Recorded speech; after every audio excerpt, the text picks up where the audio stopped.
Welcome to the latest episode of Phishing Bites, hosted by cybersecurity veteran Chris Quinn. Phishing Bites will discuss the latest cybersecurity trends and innovations with global industry leaders. So I'm pleased today to have with me Chris Farrell, who is a sales engineer from Highwire Networks. And Chris, thanks for taking the time to review this demonstration today. Absolutely. Thank you so much for having me. I'll go ahead and get this started here and make sure that my management console is in the right site.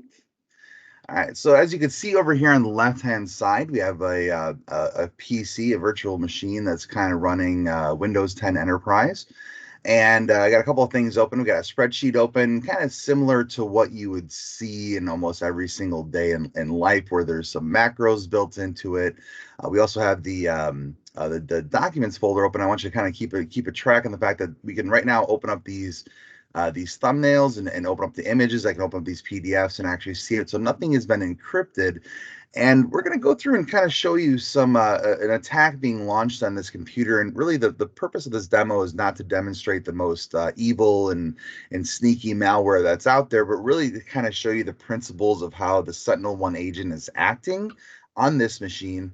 And it's overall, it's amazing remediation capabilities. So over on the right-hand side, I have the management console open up, and it's important to note that this is actually being connected over the internet. This is not a local management console that's being connected via the internal link from the VM over to the computer that I'm running it on. And why that's important is because you're going to see alerts being fired off and recognized on this computer, and they're going to be coming into the management console in next to real time. So it'll kind of show you some of the speed and capabilities of what the console has available. And it's also going to show the real-time threat detection engine. So understand that the agent that's running on this computer is what's going to be doing all of the threat detection, and it's going to be doing all of the storyline creation. So this isn't something that we have to wait for a cloud managed console or a cloud service in order for it to create these detections. Even if the agent is completely disconnected from the internet and it's in offline mode, the computer, the endpoint, is still going to be protected. And this actually shows that rather well. So we're going to go ahead and start this for you. Bring up our incident screen so you can kind of see as soon as this attack starts going off, you're going to see a new incident actually created for that. On our spreadsheet here, I'm going to go ahead and allow updating, and it's important to note that just because something has macros in it doesn't necessarily mean that the file itself is bad. So if we go ahead and allow update, we notice that the currency is updated. It's changed. It reached out to the internet and got some additional information. But if you notice, nothing has actually happened yet. So let's go ahead and start this attack. And we're going to see that. Oh, there we go. If I can click on the on the right button, and we're going to see the spreadsheet go away. It's going to start firing off some scripts, and next to the immediately after it starts, a threat is actually detected, and we get an incident that immediately pops up into the cloud management console. So let's go ahead and actually open that up real quick and see what's going on here.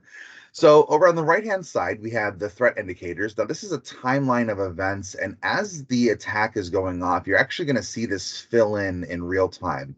It's also important to note that the attack is mapped over to the MITRE framework. All of Sentinel-1's detections are mapped to MITRE, MITRE being one of the the standards in the industry when it comes to classifying and categorizing techniques and tools that are used for exploiting systems and gaining access to certain things. So as the attack actually goes off, we're going to see additional stuff added into it. Over on the bottom here, we see a whole bunch of relevant information about the endpoint itself. Understand that the agents are going to be collecting a lot of syslog information coming from the host machines. They're also able to detect a lot of things like malicious files and whatnot. It's important also to note that even as the detection first started, it was set at suspicious, and it wasn't really until the very last step that you just saw get added in, this persistence step, right, where it's trying to stay onto the computer longer than it really should. It wasn't until that happened did the Sentinel-1 management console flipped this over into a known malicious. And it's important to note that for purposes of like the automated threat detection and remediation portions of what Sentinel-1 is kind of known for nowadays, we have that turned off for the purpose of this demo in order for me to actually show you all the different components and how it's going through. But understand that right now, currently, the way we have it deployed in our production environment is as soon as this flips over to something that we know is malicious, we have it automatically remediate. And if for some odd reason it doesn't, we still have our analysts to go in and actually take a look at it, even that suspicious activity as well. So we can see some additional IOCs have come in. We can see now that it's actually detected ransomware. We're going to let this continue to fill out. I'm going to go and jump over to the timeline real quick and kind of show some of the capabilities of the threat hunting engine within here. And we can see actually as this attack has gone off, there's been additional things that have been added into it. So for example, 4files.exe was ran. 4files is utilized to make adjustments to files on a computer. We can go and see a whole bunch of command line processes that have actually been ran as well. And what's nice about this is it maintains this timeline perpetually. So I'm able to actually go back in after the fact, do some additional threat hunting, and find IOCs that within here and utilize that to actually do a search over the entire network. So let's say, for example, there's a command and control server that's being connected to, and I want to actually track that down. I'm able to actually see some of the additional information, like the exact command line scripts that were ran in order to get back to that point as well. So amazing threat hunting capabilities that are built into Sentinel-1 Complete. And this is one of those main differentiators when you go from like the core line up to the complete line, okay? We're going to jump back over to the overview, and we'll see that actually additional IOCs have been added in. We can also tell now that the background of my my VM has been changed as well. And that could definitely cause some problems. If we open up our documents folder, we see that my thumbnails have been encrypted, right? I can't open up any of these files anymore. So this system has been thoroughly kind of trashed. And in fact, we can go even further than that and start to investigate some of this persistence that was added to the computer as well. Again, that persistence is what allows it to perpetually stay in the environment. Even if I was to delete all the files that were added, it wouldn't change the fact that there is a registry entry that's been updated, right? So there's a demo updater. What is it updating? I don't know. If we go into the scheduled tasks, we can actually see from the IOCs that came in, we can see that some stuff has been added to the scheduled task as well. Let's see if we can pull that up. There we go. And now we see actually that an evil task has been added in. It's going to trigger every hour and repeat every hour indefinitely until I explode the machine. And then if we scroll down a little bit, we see that there was actually a really, really evil task that was added in. It's not going to launch off until systems start up. Let's go ahead and launch this one, see what happens. So run. And what you're going to notice is this is going to actually log on to a command and control server. It's going to be waiting for some information to come through to it. So again, like I would imagine that every single person who would look at this would imagine that this computer is completely beyond the point of someone wanting to utilize it. Now, what's cool about Sentinel-1 is I can do a couple of really neat things, right?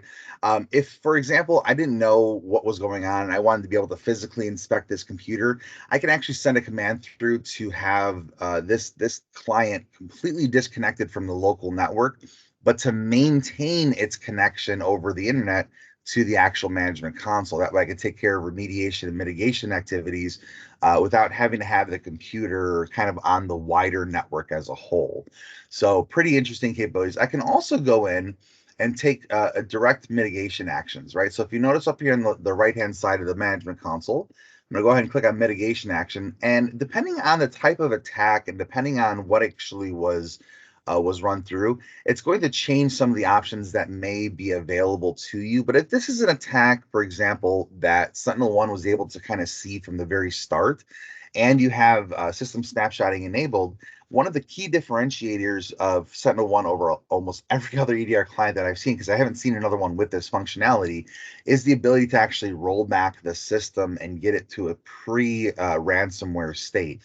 As part of that, it's also going to remediate. It's going to delete the files and system changes that were created. So all those registry entries, for example, will all be deleted out. We can quarantine any additional files. And in fact, the file that I used to launch this attack will end up being quarantined off of these actions. And then I want to make sure I'm killing all the processes that have been started up, right? So for example, like this particular thing over here, trying to connect up to a command and control server. We don't want that to be running while it's doing all of this. So I'm going to go ahead and select rollback because it's going to go ahead and select everything else. I want to make sure that I'm labeling this as a demo. That way, my SOC analysts don't look at this and start freaking out that something bad is happening on the network. And I'm going to mark it as a true positive. And the reason why I want to do this is because I want to make sure that the next time if I run this demo again, or if the system ever sees a malware that kind of follows this same progression, which wouldn't happen, but let's say this was an actual threat, I want to make sure that the detection engine it triggers off of it again. So I want to select this as a true positive, and we're going to go ahead and click apply. Now, a couple of things you're going to notice are going to happen right off of the bat. All of those actions are going to be saying pending up top, and as it goes through and remediates these things, it'll go ahead and check them off. So for example, 103 processes were killed.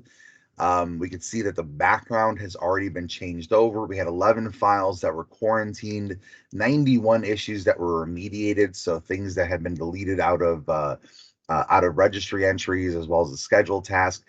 And then we actually rolled back the system to a pre-encrypted state. And in fact, if I go ahead and do a really quick update here, if I can find my thing, we could see that the really evil task and evil task have been eliminated from the task schedule. So those things are no longer going to be actually running anymore in the background. And in fact, if we go into the registry, you can do the same thing here. Let's refresh, and we notice that registry entry is now gone. Close this. Oh, and look, we can see it. My thumbnails are back. I can actually open up these files again, and the system itself has been rolled back to a pre-ransomware state, all with essentially the click of a button. Now, what's interesting to note is in our actual production environment, it would have never gotten to that point, kind of like I said earlier, but I had that auto threat remediation turned off. In fact, it would have immediately, the second it switched over to a known malicious, it would have immediately done all of those actions that I did manually. But I wanted to be able to show the attack kind of firing off in real time, and then show you all of these different IOCs as they were coming in, and give you kind of that showing that it's mapping over to the MITRE framework. Another interesting thing that I can also do here, depending on what's going on, is I can actually go directly from the management console over to virus total. So again, from an analyst standpoint, I'm able to get a lot of additional information right from one screen. I don't have to pivot around. I don't even have to move out of the particular screen that I'm in within this console, and I have full remediation capabilities. So that is the majority of this demonstration. I'm going to show you guys one more thing here, but hopefully that makes sense, and hopefully that looks pretty cool to you guys. We'll go ahead and get this next one started up. And this one's actually really, really short, but the whole point behind this demonstration is to kind of show the signature list-based detection of the SentinelOne SIST EDR client. And what I mean by signature list is for a long time we had antivirus, right? And antivirus, you would, let's say you had Norton or someone else, it would go online, it would search for a database of file signatures, essentially file hashes, and it would say, hey, here are all the known bad files on the internet right now and out in the world. And if we see any of these files on your computer, we're going to go ahead and give you an alert saying that we found this file.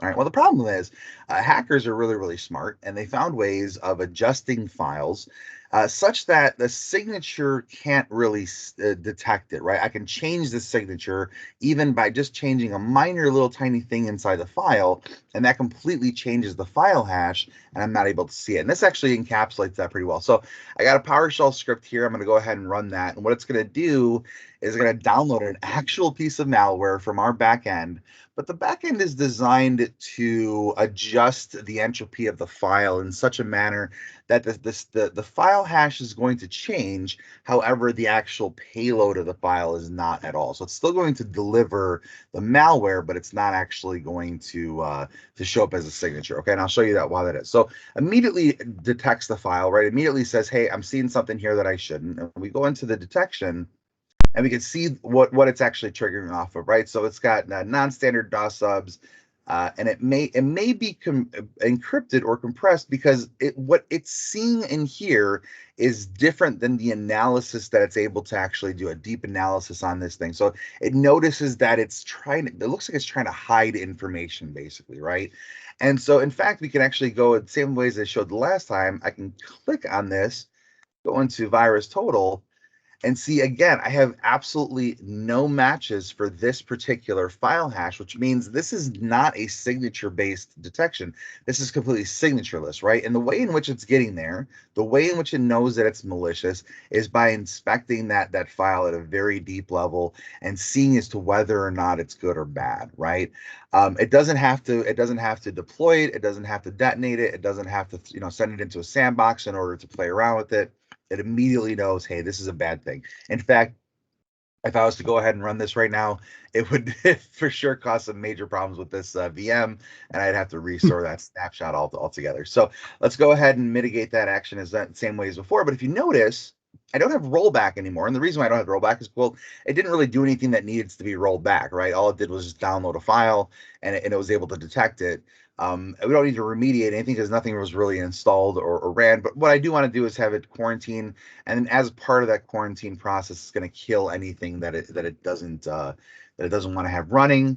Again, we're going to mark this as a true positive. That way, it detects again, and go ahead and hit apply. Now, if you'll notice, it'll go ahead and delete that file, and now it's all gone, right? And so we're mitigated, we're quarantined, we're killed, everything is good to go. And that's the Sentinel-1 EDR client. Any particular questions so far? Yeah, Chris, that's a phenomenal overview of that. So I do have a couple questions on this. When you look at the operational elements of a given environment, specifically the resources that are available with an organization, um, who's taking action on this, right? Do you see a hybrid approach, or is it the So Overwatch SOC as a service that would be taking action on this? Can you kind of walk us through that a little bit?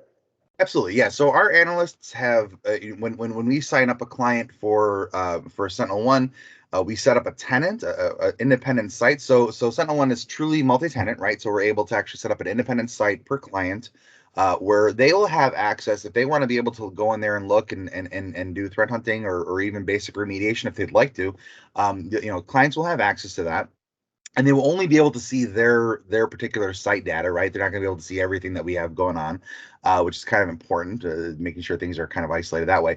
But ultimately, at the end of the day, as part of the runbook that we set up for each individual client, we'll ask that question: hey, do you want us to be the one going in here, taking remediation, doing the threat hunting and whatnot? Do you want to have a hybridized approach, or do you want to actually go, all in on your own, and all we're doing is providing a secondary layer of detection and protection as well?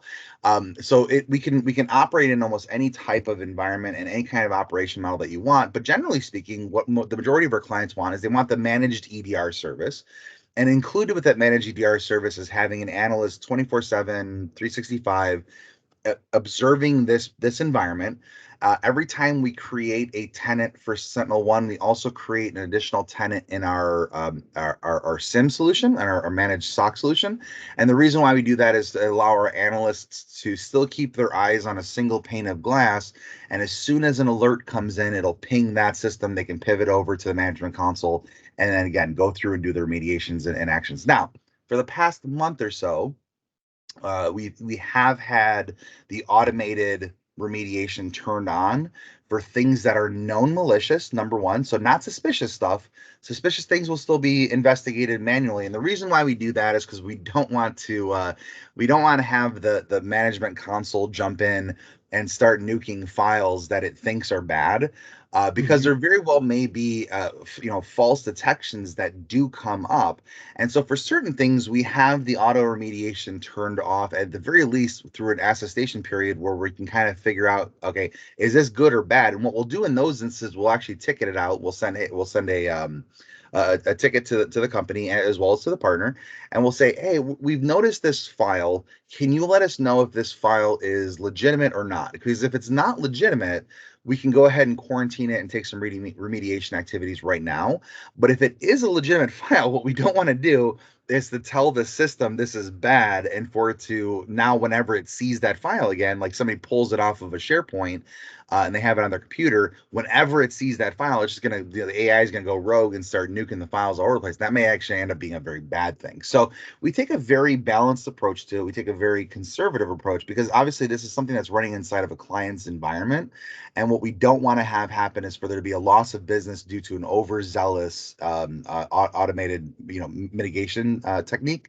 And so we tend to take a little bit more of a conservative approach to it. We tend to take a little bit more of a longer process before we turn that on in full onto a client's environment. And even then, even when the auto remediation is turned on, there's always going to be a pair of eyes on there to ensure, number one, that it's doing the right thing, and number two, that it's not actually missing anything, right? Part of the system is the deep visibility and threat hunting capabilities of this platform. That's one of the big advantages to the Sentinel-1 Complete license. And we want to make sure, if you're going to be paying to have it managed, that you actually have a analyst that's doing those types of threat hunting capabilities as well, and activities. So we utilize the full functionality of the platform, and our SOC can be organized in such a way to work with you with whatever the client needs in terms of how they want to have certain things remediated. Now, what we will not do is we will not be like taking full remediation on the actual device itself, right? So outside of what you kind of saw me do, those are the mitigation actions that we have available here. If there's additional mitigation or remediation that needs to take place, that's a completely different discussion altogether. And typically, well, Highwire networks and Overwatch, we don't get involved with that kind of stuff altogether, but we do have resources available in order to help out with that. So, for example, a server gets, something happens to a server, we remediate as much as we can on this end, but there may still have to be additional work that takes place on site. We can help you get in contact with people that can do that on site, but that's unfortunately that's not part of what, number one, that's not part of the SLA, and that's not part of what it is that we're going to be providing as overall service. But again, everything that you did see me do, that is part of the actual service itself. Yep. No, it's a great shared service model, and what we have seen, as you look at some of the visibility and some of the events that are populating, it's really facilitated a nice hybrid approach and a balanced approach with your team and our team from an engineering perspective to have that interactive dialogue with the client on Mhm. actionable steps that they can take. And it's been very positive, Mhm. and it's really helped to ensure that we're not only facilitating a very strong efficacy from a security point of view, but very actionable steps that could be taken and leveraging the full extensibility of the platform, right? So, that's what we've seen in our experience with this. Let me ask you, which I think is a very pointed question that many of our clients have raised from a deployment point of view. I'm very impressed by the deployment capabilities of this, the lightweight footprint of it. Could you just highlight that for us? Yeah, so as far as what it needs to run, I can share over all of the nitty gritty kind of black and white information with that, but the basics of it is, it'll run. They have agents that run everything from like Windows 3.1 and up.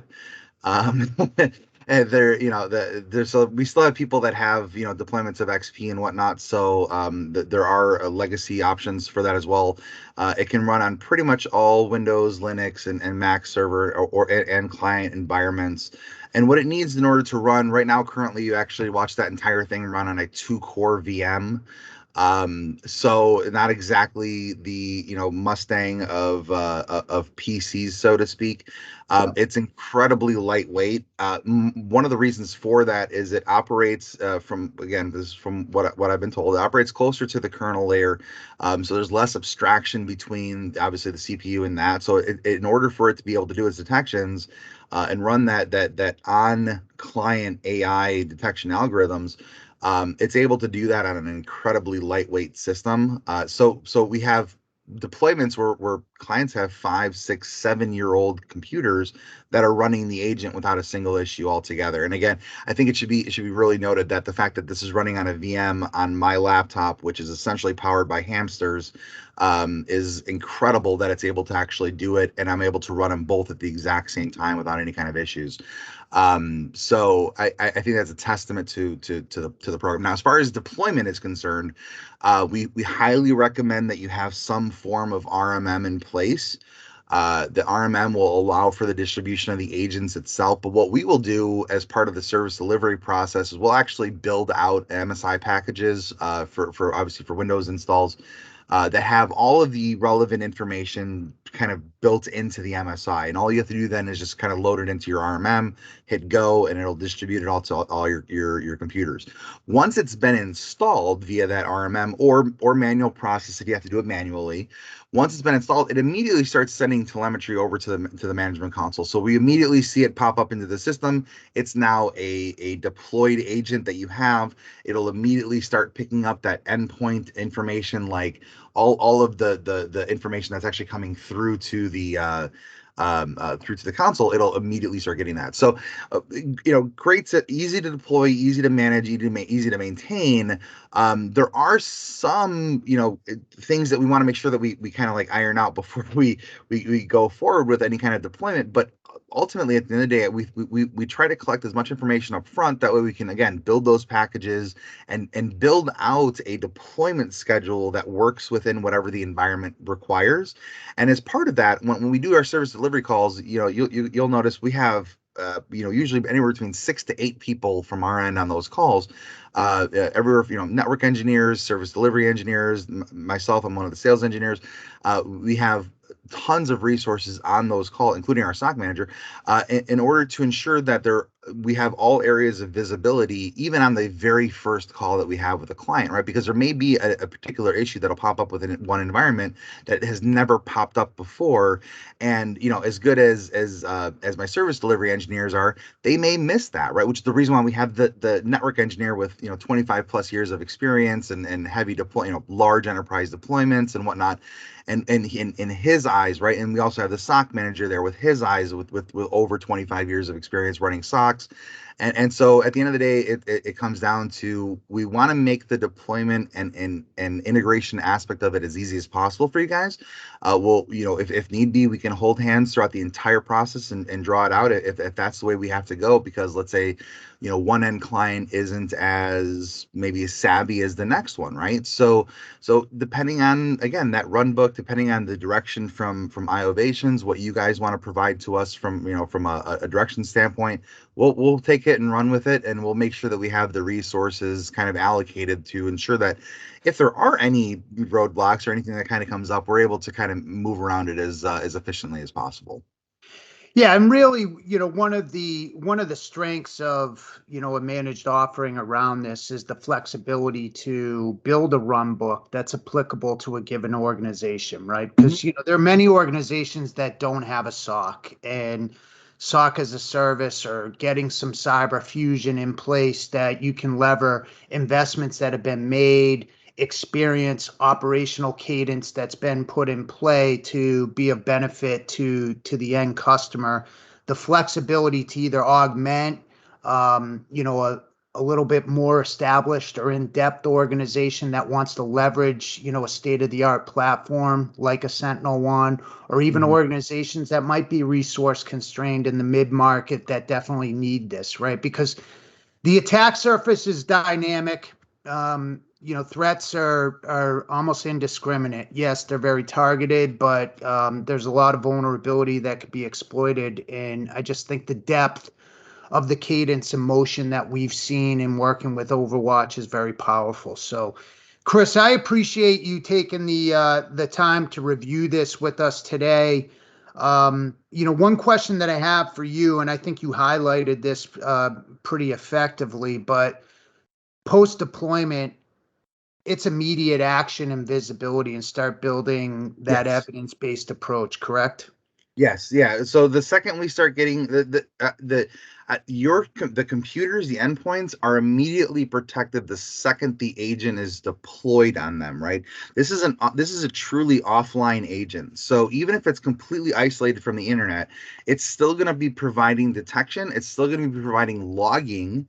And the second it gets a connection back to the management console, all of that stuff gets blasted out, and that story, that timeline is generated, and we immediately can see it. So in worst case scenarios, you're still protected from the instant the agent is put onto the computer, and it provides an amazing plethora of information. So if we're actually putting this together with like our Overwatch 247 offering, the synergy between the two platforms is amazing, right? We have a very comprehensive EDR that's running in conjunction with an XDR platform, and the end result is you get all of the east west, you get all of the dynamic endpoint specific information along with all of the north south. So when you talk about attack surface, now at that point we're covering it down from the endpoint level all the way up to the entire deployment level, right? So that is just an additional layer of, number one, of visibility, and an additional layer of protection as well,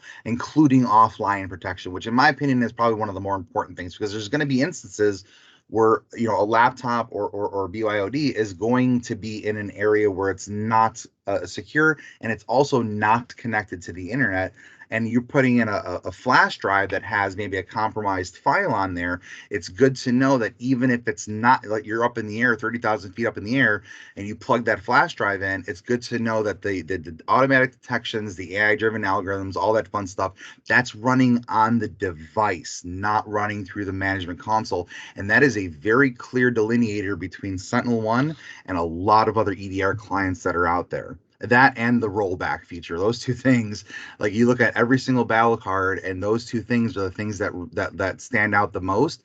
And those are also some of the two features that legitimately every single client that's come to us has made mention of. They said, we want to see that, we want to see it working like that.